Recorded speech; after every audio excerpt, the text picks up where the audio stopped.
So guys, अगर आपने Monday night raw को ध्यान से देखा होगा तो आपने जरूर नोटिस किया होगा कि डब्ल्यूडब्ल्यूई ने कुछ मैचेस जैसे Rey Mysterio versus Kofi Kingston या फिर शेना बेजलर वर्सेस ज़ेलिना वेगा, ये दोनों ही मैचेस डब्ल्यूडब्ल्यूई ने कैंसिल कर दिए एडवर्टाइज करने के बावजूद भी। और लाइव इवेंट जो इसी वीक होने वाला है वहाँ पे फीचर कर दिए, वहाँ पे पुश कर दिए कि ये मैचेस अब वहाँ पे होंगे। अब इससे लोगों का ये मानना है कि डब्ल्यूडब्ल्यूई ने फॉल्स मार्केटिंग कर दी ताकि उनका शो स्ट्रॉन्ग दिखाई दे सके। तो अगर आप भी ऐसा ही सोच रहे हो तो भाई बिल्कुल मत सोचो, ऐसा कुछ भी नहीं है, क्योंकि according to the reports actually में WWE king and queen of the ring का फाइनल जो है ना वो इसी 25 मई जेडा सऊदी अरेबिया को होने वाला है। तो डब्ल्यूडब्ल्यूई के पास इतना टाइम नहीं है कि वो सारे ही मैचेस को एक बारी में दिखा दे और सब कुछ अच्छे से प्लान कर पाए। इसलिए डब्ल्यूडब्ल्यूई ने कुछ क्वालिफायर मैचेस लाइव इवेंट पे जाकर फीचर कर दिए कि वहां पे जाके देख लो, ताकि टाइम पर चीजें हो सके। बाकी फॉल्स मार्केटिंग जैसा तो कुछ भी नहीं है। और डब्ल्यूडब्ल्यूई ने सिर्फ वही मैचेस लाइव इवेंट पर डाले जिनको देखना ना देखना ऑलमोस्ट बराबर ही होगा। और अगर एक छोटा सा राज आप और जानना चाहते हो तो इस वीडियो को एंड तक पूरा देखना। एंड नाउ आप देख रहे हैं रेसलमैनिक्स एंड सब्सक्राइब करना तो बनता है। वेल, शेमस वर्सेस गंथर का मैच हम सभी को काफी पसंद आया था डब्ल्यूडब्ल्यूई मंडे नाइट रॉ के मेन इवेंट में। उसकी एंडिंग को लेकर बट जरा लोग कंफ्यूज हो गए, क्योंकि पहले ड्रू इन चीजों से बाहर निकल गए due to injury and Sheamus ने भी टैप आउट कर दिया। तो अब लोगों को ऐसा लग रहा है कि डब्ल्यूडब्ल्यूई ने सीधा सीधा किंग ऑफ द रिंग का टाइटल गंथर को दे दिया, क्योंकि अब ना तो ड्रू मैकिंटायर है और ना ही शेमस है टूर्नामेंट में।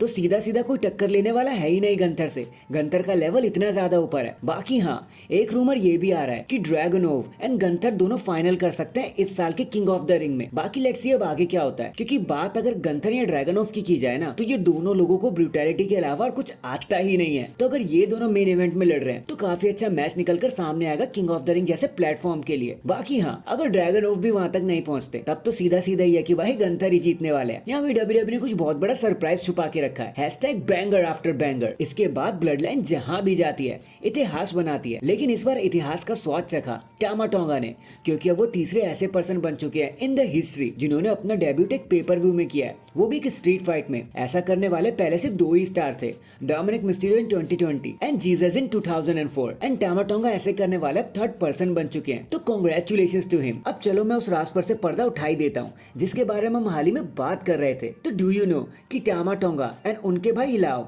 दोनों को एक साथ ही डब्ल्यूडब्ल्यूई में साइन किया गया था, आगे पीछे नहीं, एकदम सेम एग्जैक्ट टाइम पर। बट डब्ल्यूडब्ल्यूई ने टामा को पहले चांस दे दिया और लाओ को जरा सा वेट करा दिया। और काफी हद तक ये चीज ठीक भी है, वरना लोगों में कंफ्यूजन क्रिएट हो जाता और चीजें समझने में दिक्कत होती। इसलिए पहले डब्ल्यूडब्ल्यूई ने टामा को भेजा ताकि हम उनके साथ फेमिलियर हो सके। और अब हमारे पास लाओ भी है, और क्योंकि हम टामा को पहले से जानते हैं तो अब दोनों भाइयों को समझने में हमें कोई भी दिक्कत नहीं होगी।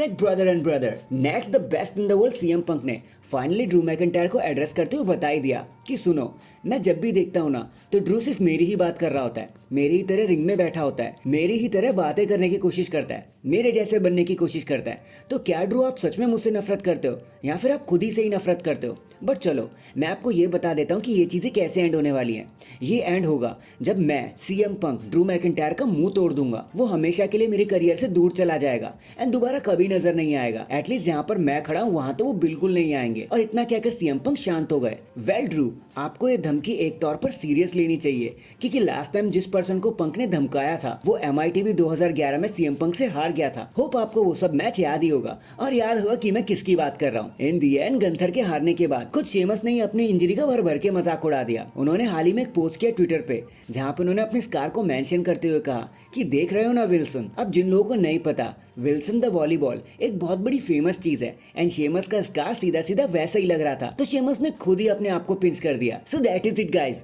अभी के लिए तो बस इतना ही। आप मुझे बताना अभी और कितने भाई बाकी है ब्लड लाइन के अंदर आना, कमेंट करके जरूर बताना। एंड चैनल पर नया है तो चैनल को जल्दी से लाइक एंड सब्सक्राइब कर दो। बाकी मैं मिलता हूँ आपसे किसी और अपडेट के साथ। तब तक के लिए अपना ख्याल रखें और खुश रहें।